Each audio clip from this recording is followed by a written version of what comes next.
Okay, and how is St. Anthony Church connected with the alumni?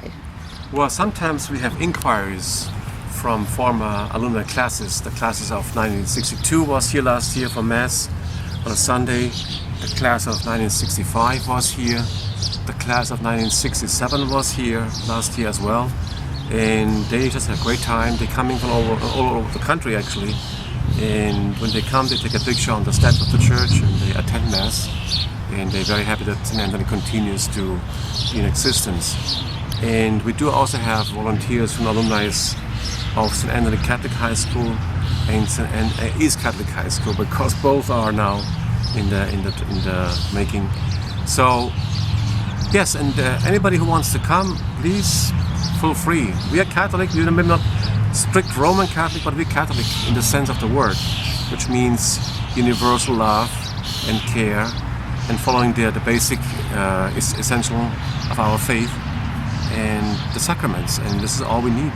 I mean, I told you before, I was in Rome last year for a synod, and we had a big discussion with the family and what is a family and who belongs to a family, and it has widened.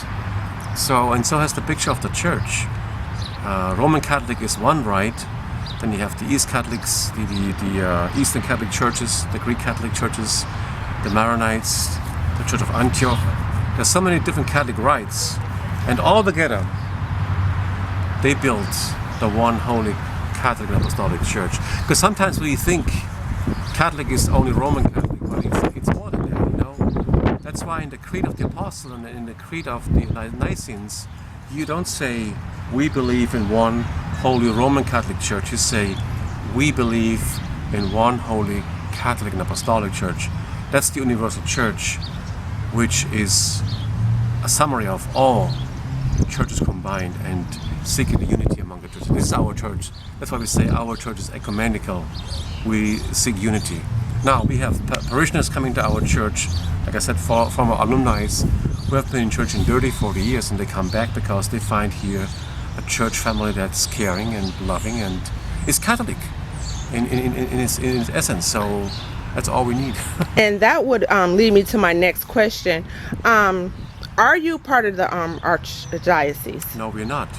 Okay, can you? Maybe because it's a good reason for that, because I was ordained in the Roman Church, and once you're ordained a priest, you're always a priest. I've never been defrocked. I have never been excommunicated from the church. And John Paul II wrote me a letter.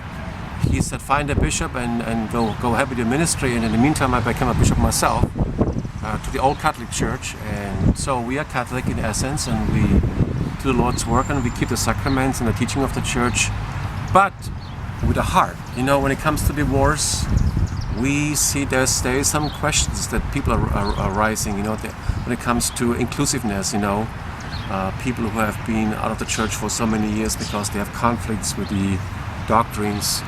Then we need to talk. We need to pray about it. You know, but it's not good just to say this is the way it is, and the rest you just leave the church. You know, I don't think so. It's the way it goes. The way it goes is to show mercy and love. Right. And then God can speak in the Holy Spirit. Right, and you talk about it, right? If you have questions, go to the source, right? Yes. And talk about it, you know. And I said to you before, I said when I was in Rome last year, I talked to 4 archbishops from different countries, including Italy, and we had a wonderful talk. And they knew about my existence, and they love what we do, and they said, you know what, you follow the spirit of St. Francis because you serve the poor, you preserved an old church building that was abandoned and is about to be destroyed because of being closed. And now here we go, Christ is alive, the Spirit moves on, and people are here, live more in peace, and that's what St. Francis look for. So we do also have the order of, it's called the New Order of St. Francis, and we have a community in our monastery. We have nuns and friars, and we live in the spirit of St. Francis. Simplicity and serving the poor and those in need, spiritually and socially. Okay, and then the last question, I'm going to just zero over here to the land where the St. Anthony EastCatholic Consolidated High School used to reside. What is your hopes or, you know, inquiries about that, if any, or? If we could acquire that land, it would be very, very helpful because we need parking spaces, and we have weddings sometimes, we have funerals, and we have church events, and a parking lot like this would be very helpful for our church. And we would be willing to have a nice fountain in the middle of the land in memory of St. Anthony and East Catholic High School. So that would be a dream of ours, and also for the community to have a nice park with parking, and also with... And it would be open for the alumni as well to come back. So they'll just have to call the office and let you know ahead of time? For the public, yes. Okay. Well, that would basically just be open, because we would have, like he said, we'd have a fountain out there, probably have some park benches. So any alumni, whether they be St. Anthony or East Catholic, they can go there anytime that they want, reminisce. As you've seen before, we built a memorial in honor of East Catholic and St. Anthony together, because we were all one big family at one time. And I think it would be an awesome thing for the community to have. And the land wouldn't just be sitting there going to waste. Yeah. Right. So I thank you, Bishop Karl, and I thank you, Lou, or Louis, I should say.